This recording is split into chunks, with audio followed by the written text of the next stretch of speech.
Assalamualaikum warahmatullahi wabarakatuh. Jumpa lagi dalam cerita yang ke-15 di channel Dongeng Malam. Dalam cerita kali ini saya akan membawakan sebuah cerita atau pengalaman yang saya dapatkan dari orang terdekat saya sih. Saya kenal langsung dengan orang tersebut dan merupakan senior saya jauh, tapi nama saya samarkan. Sebut saja namanya Pak Tok ya, dimana Pak Tok ini sedang mendapat ujian, yaitu sedang sakit dan dia mencari pengobatan, udah ke medis, udah ke alternatif, dan kali ini dia berobat ke seorang ustadz yang posisinya di pelosok di gunung yang masuk ke daerah Bogor sana, di atas gunung pokoknya. Ya, dia di situ mendapatkan pengalaman yang cukup menakjubkan dan sama sekali tidak masuk akal saat dia bertemu seorang kakek di tengah jalan. Ya, sebelum cerita ini kita mulai, saya ucapkan terima kasih pada sobat semua yang sudah subscribe, sudah like, dan sudah komen setelah menyempatkan diri untuk menonton channel ini. Semoga sobat semua diberikan kesehatan, rezeki yang melimpah, serta mendapatkan kebaikan di dalam hidupnya. Ya, cerita ini terjadi sekitar tahun 95-an kalau nggak salah. Ya, sekitar tahun 95-an, dimana Pak To ini posisinya berada di Bekasi, perbatasan dengan Jakarta waktu itu. Nah, Pak To ini mendapatkan ujian, ya, dia sakit tapi sudah berobat secara medis, alternatif, dan tabib maupun ke orang pinter itu belum ada perubahan seperti yang diharapkan, karena masih merasakan pokoknya kondisinya tersebut belum membaik, sehingga atas referensi seorang koleganya atau seorang temannya, dia disarankan untuk berobat ke Pak Haji Har, sebutnya Pak Haji Har itu, yang posisinya berada di dekat puncak gunung di daerah Bogor, Jawa Barat.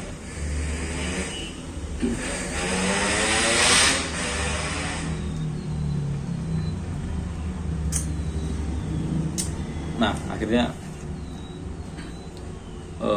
tahun 95 kendaraan itu belum cukup banyak seperti sekarang ya. Harga-harga kendaraan bermotor itu masih belum terjangkau lah, jadi motor itu masih jarang. Dan saat itu Pak To ini punyalah sebuah kendaraan bermotor lah. Nah, dia mengajak ponakannya yang sama-sama bisa mengendarai motor, dia mengajak ponakannya untuk menuju tempat tersebut, karena di tahun itu GPS, namanya GPS itu belum ada, yang ada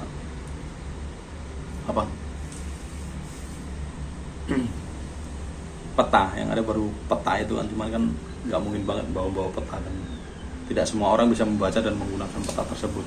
Jadi dia mengajak ponakannya ini untuk menuju ke tempat Haji Har tersebut.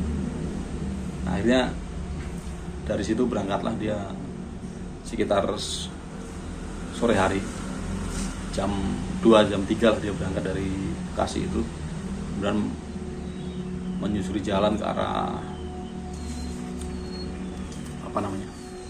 Narogong, sampai bertemu Cilengsi, dia ambil kiri, jebret terus. Nah, pokoknya waktu itu kondisi jalanan dan aspal belum selebar dan sebagus sekarang, jadi dipastikan perjalanan yang akan ditempuh ini lebih lama. Jadi makanya dia mengajak ponakannya, ya, selain satu untuk menemaninya, faktor lain adalah bergantian membawa motor apabila mengalami kelelahan, karena kondisi kan sakit, jadi nggak terlalu fit gitu, jadi mungkin hanya bisa beberapa jam saja, itu pun kalau medannya bagus. Ya akhirnya sampailah di sebuah pertigaan. Setelah bertanya kepada penduduk ke arah desa ini, posisi ini di mana gitu. Akhirnya disarankan, oh ya bener, kalau belok kiri ikutin jalan aja gitu. Pokoknya ikutin jalan, ntar kalau bingung nanya aja. Tapi jalan yang seukuran ini yang menuju ke desa tersebut cuma satu ini pak, nanti paling ketemu pertigaan di pasar, bapak ambil kiri, nanti lurus aja gitu. Ya akhirnya Pak Tok dan ponakannya itu menyusuri jalan tersebut, di mana waktu itu jalannya masih cukup berbatu, belum ada aspal, karena di situ juga dilalui kendaraan berat yang mengangkut pasir maupun batu-batu pondasi, batu-batu gunung. Jadi ya berjalan itu seininya sambil cukup berhati-hati ya, jangan sampai pleset atau gimana. Hingga akhirnya sampai di pertigaan, sesuai ada ambulans. Sebentar.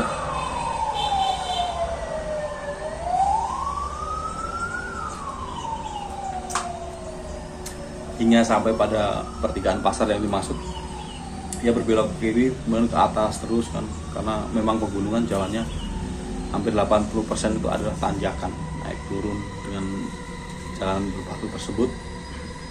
Dan saat mendekati titik lokasi, akhirnya mereka bertanya pada penduduk, dan ternyata sudah banyak yang kenal dan sudah nggak asing lagi dengan nama Haji Har tersebut. Akhirnya diarahkan ke sana, dan singkat cerita sekitar jam 4 sore sampailah di tempat Pak Haji Har tersebut dan bertamu. Kemudian ternyata Pak Haji Harnya sudah nggak di rumah dan pulangnya maghrib, jadi sudah kadung ya, terpaksa. Akhirnya Pak Tok ini menunggu sampai maghrib ya, sampai Pak Haji ini pulang, ustadznya ini pulang. Ada pas bener saja sebelum maghrib Pak Ustadz atau Pak Haji ini sudah pulang ke rumah, sudah bersalaman dan ramah tamah memperkenalkan diri, dan Pak Tok ini menyampaikan maksud dan tujuannya ke sini. Dan kemudian Pak Haji itu menjawab, oh iya, nanti ya mas, saya sholat maghrib dulu, nanti kita kerjain agak malam gitu, saya istirahat sebentar. Oh ya nggak apa-apa. Akhirnya mereka pun bersantai-santai dulu. Pak Haji ini sholat maghrib, dan si Pak Tok ini biasalah bikin kopi dan cemilan atau apa di situ. Nah, khasnya suguhan lah, khasnya itu suguhan, jajan pasar gitu. Setelah itu setelah sholat maghrib, Pak Haji ngobrol-ngobrol, biasalah panjang lebar ngalor ngidul gitu kan. Akhirnya jam 7 sekitar Isya, Pak Haji minta izin sholat Isya, dan kemudian lanjut mengerjakan apa maksud dan tujuan dari Pak Tok ini datang ke situ. Istilahnya mengobati lah. Nah setelah itu berlangsung dan selesai, akhirnya biasalah dibawain air dan syarat apa gitu Pak, buntelan. Itu kemudian mereka ngobrol-ngobrol lagi sampai jam 10 malam. Dan saat mereka akan Pak Tok akan pamit, dan Pak Hajinya malah menambah tema lagi, akhirnya membuat obrolan semakin panjang. Dan akhirnya malam itu turun hujan lebat di situ. Aduh, kata Pak Tok, waduh jadi tertunda lagi nih pulangnya. Kata Pak Haji, udah tunggu aja bentar lagi nih, ini juga terang kan. Di sini mah hujan biasa, hampir tiap hari hujan ya, cuman gitu, terus ntar hilang. Enggak, akhirnya sekitar jam setengah 12 bener saja itu hujan mulai reda, tinggal ricih aja. Akhirnya karena Pak Tok dan ponakannya ini kan dia nggak bawa jas hujan, nah, untuk mencegah hujan deras lagi, jadi pas momen itu hujannya tinggal ricih, Akhirnya berpamitan pulang, dan Pak Haji, oh ya udah hati-hati ya katanya, nggak usah kenceng-kenceng, jalanan licin soal jalan batu semua kan, apalagi jalanan dari sini kan turun terus itu, jadi hati-hati ya. Bawa motornya harus konsentrasi soalnya banyak turunan dan tikungan di situ yang cukup curam. Terus akhirnya motor starter, zreng, cuk, jalan lah mereka, mulai menuruni jalan, tikungan demi tikungan dia jalan. Akhirnya pada suatu tikungan, kondisi masih hujan gerimis gitu ya, rici-rici gitu, tapi nggak terlalu bikin basah, gerimis ringan. Nah itu dia melihat seorang kakek duduk di tikungan pas pengkolan itu, pojokan jalan itu, duduk lama sambil ngeliatin ke arah Pak Toh yang bawa motor ini kan. Ya akhirnya karena merasa penasaran entah mengapa Pak Toh ini berhenti. Dia bertanya, "Pak, mau kemana Pak? Malam-malam gini?" Dan dengan logat khas Jawa Barat atau khas Sunda ya, kakek itu menjawab,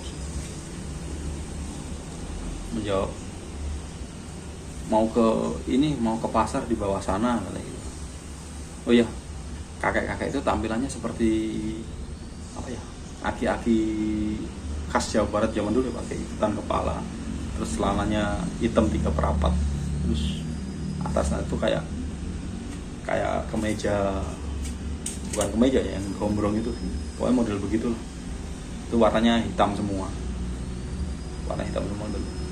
Ya dia menyampaikan ingin mau pasar bawah. Lah kok di sini nungguin apa Pak?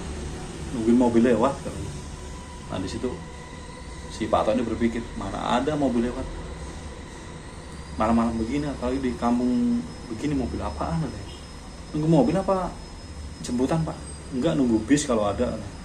Nah tambah bingung lagi Pak Toh, mana ada bis lewat di tempat seperti ini, saya jalannya aja sempit, terus kalau bis dari atas dari mana, di sana kan gunung katanya. Iya bisa tembus kemana-mana tapi itu gunung dan mustahil di tahun 95 itu ya, mustahil banyak kendaraan atau angkutan umum, apalagi hampir tengah malam gini lewat sini, nggak mungkin.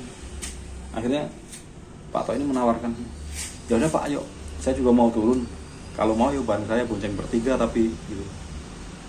Dan kakeknya tuh menjawab, oh boleh deh bonceng katanya, nebeng, tapi dengan logat Sunda ya, campur bahasa Sunda.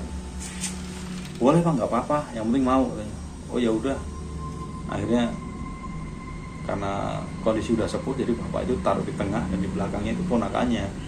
Dan waktu naik itu juga biasa aja seperti manusia, pas namanya ngebonceng kan pasti ada senggolan, sentuhan atau itu padat sih katanya, padat kayak manusia biasa. Cuman nggak sentuhan kulit, jadi nggak tahu dingin atau hangat badannya, nggak tahu. Terus ponakan di belakang otomatis ngapit si kakek tersebut duduknya. Itu biasa kayak duduk bareng manusia biasa aja, enggak. Akhirnya berjalan terus, turun-turunan licin kan, nggak ada obrolan apa-apa, si kakek itu juga diem aja. Akhirnya sekitar 15 menit perjalanan jalannya turun semua itu, si kakek minta berhenti. Dek, udah kakek sampai di sini aja, kakek mau ke pasar di sana. Nah posisi kakek turun itu adalah sebuah jembatan kecil yang kanan kirinya dibikin beton tembok itu loh, kalau di namanya buk atau apa itu, kok ada jembatan gitu yang biasa buat nongkrongan gitu. Nah, di bawahnya itu tali ya. Dan iya kakek turunnya di sini, dia itu pasarnya kelihatan. Nah di sebelah kiri jalan yang dekat jembatan kali tadi itu memang cukup ramai. Si Pak Toh ini sama ponakannya juga melihat sih, ramai, banyak orang pedagang, transaksi gitu. Cuman lampu-lampunya itu ya tahun 95 sih belum ada listrik juga di situ. Cuman lampu-lampunya itu dibilang cukup terang walaupun pakai lampu minyak kan. Lihat sih lampu minyak. Itu pedagang banyak transaksi, jual beli gitu. Dan karena posisinya agak jauh, itu posisi pasarnya agak ke atas menanjak gitu, jadi dari bawah bukan kelihatan datarnya tapi ke atas itu, jadi kurang jelas barang-barang yang dijual apa gitu. Tapi katanya ada botol-botol, ada sasetan, ada barang-barang gitulah, kebutuhan sembako itu. Ada sayur-sayuran juga, terus ada yang jual kayak binatang ternak, ayam atau apa itu ada kan. Memang cukup ramai saat itu. Dan Pak Ato ini sempat berpikir, wah di tempat kampung seperti ini kok pasar jam 12 malam udah ngalah-ngalahin Jakarta ya. Kalau Jakarta kan pasar jam 12 malam kan banyak kan yang beli kan pedagang sayur ya, istilahnya kulaan itu. Tapi kok di sini juga nggak kalah rame, nggak kalah sama Jakarta.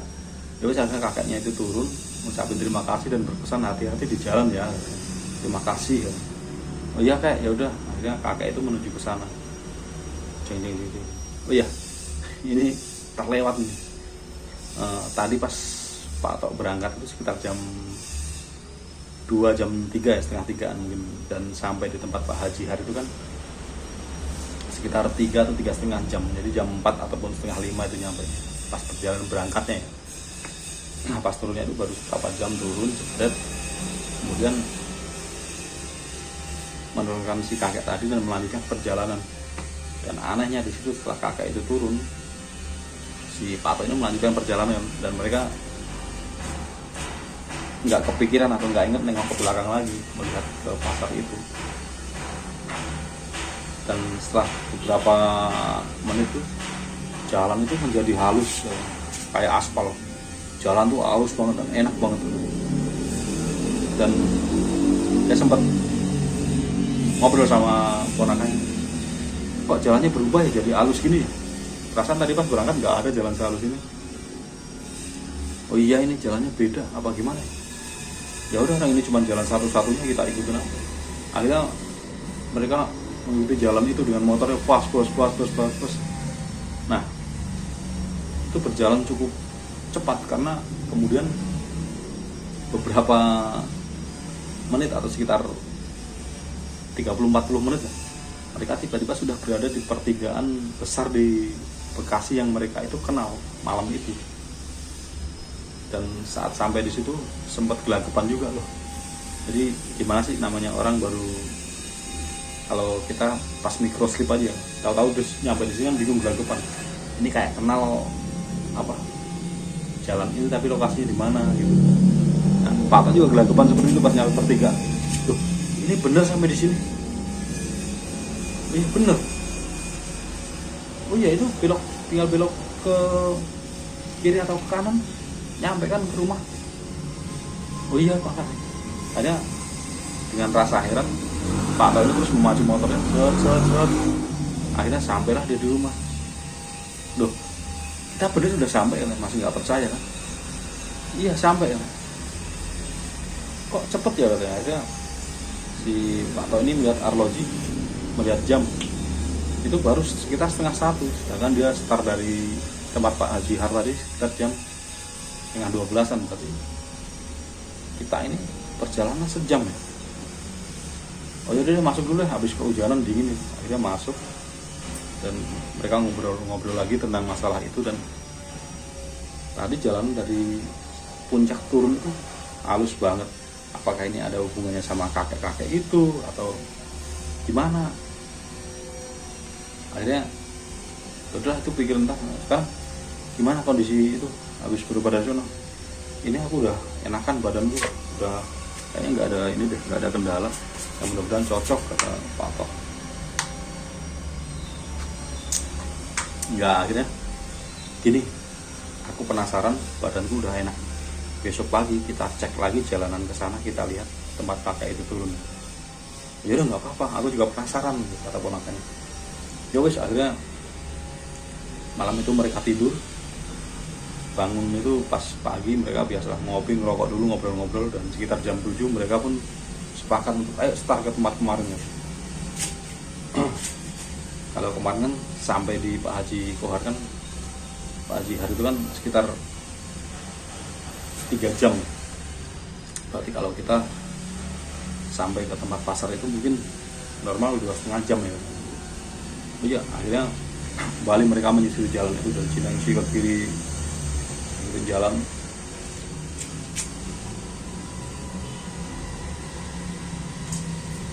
hingga akhirnya sampailah di jalan masuk ke arah kampung yang semalam dilewati itu.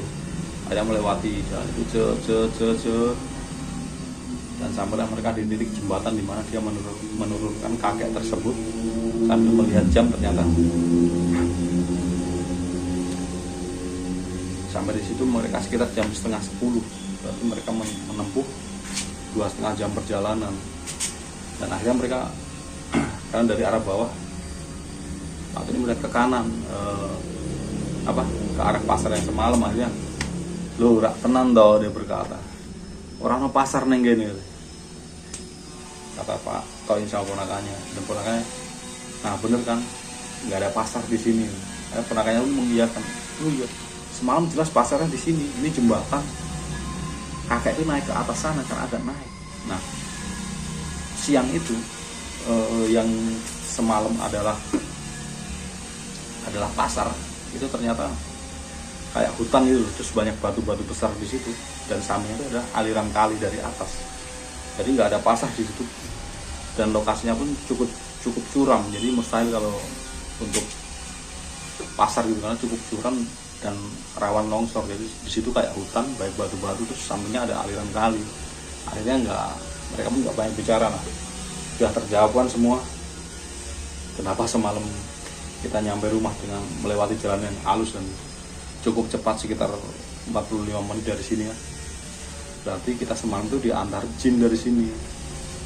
Mungkin karena kita udah baik nolong dia, atau dia ngetes kita nih. Akhirnya kita dibantu, karena udah malam dipulangin cepet ya. Ya udahlah, yang penting nggak kejadian yang negatif sama kita, nggak ada pengaruh apa-apa buat pengalaman. Akhirnya siang itu mereka langsung turun, dan karena udah agak hafal medan ya, walaupun jalannya nggak halus, itu akhirnya agak sedikit cepat loh motornya, hingga akhirnya mereka masuk Bekasi lagi. Itu tetap aja jam 12, jadi sekitar 2,5 jam dari lokasi titik itu, dari titik yang pasar itu. Terus akhirnya jam 12 mereka nyampe rumah lagi dan ngobrol-ngobrol lagi. Wah, ini benar-benar pengalaman ini gitu. Jadi saat itu kita memang benar-benar dibantu, diantar biar cepat nyampe rumah. Itulah ambil positifnya aja, karena ternyata nggak semua jin itu jahat ya. Tergantung situasi dan kondisi katanya. Ya wis, akhirnya saya mendapatkan cerita ini dari Pak Tok langsung. Jadi saya ceritakan kembali di sini. Ya, itulah tadi cerita ke-15 di channel Dongeng Malam. Sebuah sobat semua bisa terhibur dan bisa mengambil sisi positif dan buang negatifnya ya. Saya ucapkan terima kasih pada sobat semua yang sudah like, sudah subscribe, dan maupun yang sudah komen dan menyempatkan diri untuk menonton channel ini. Semoga sobat semua diberikan kesehatan, rezeki yang melimpah, dan dapatkan kebaikan di dalam hidupnya. Dan bagi sobat semua yang punya pengalaman mistis atau cerita horor dan ingin diceritakan kembali di channel ini, bisa kirimkan dalam format audio maupun teks melalui email jackminator@gmail.com, atau nanti di akhir video saya sertakan alamat emailnya. Ya, terima kasih atas waktunya. Assalamualaikum warahmatullahi wabarakatuh. Salam Dongeng Malam.